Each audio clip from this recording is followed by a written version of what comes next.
one of them was, if you can sell yourself, you can sell anything. It doesn't matter what it is: insurance, cars, hats.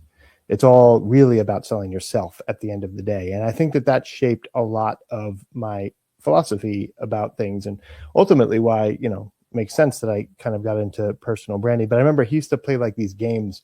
We used to be at like a restaurant and the waiter would not smile. And he's like, I'm not going to leave here until I can get that waiter to smile.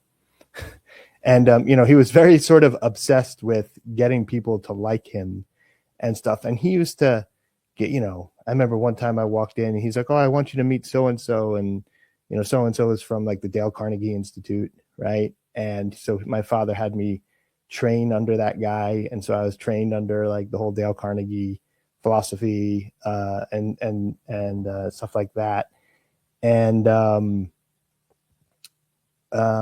that's really what it was. It's kind of interesting because insurance is a very boring thing. There's a painting actually that I think it's still in the family office that I made in kindergarten of myself standing in a fire throwing out money. And that was my concept of what an insurance broker does. Oh, someone has a fire and then you give them money, right? But it's a boring industry. It's one of those things that no one wants to buy.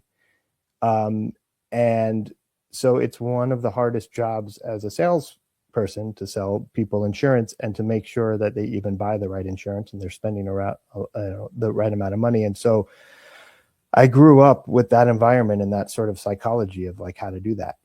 And the number one lesson was, if you can sell yourself, you can sell anything. And the number one line my father used to tell people when they would try to skimp out on certain parts of the policy to save money is he would just remind them that, hey, sometimes a dollar is a dollar and sometimes a dollar is $50 million in the insurance world. So yeah, you're going to save $20 a month on this, but then if something happens, it's going to cost you like $100 million,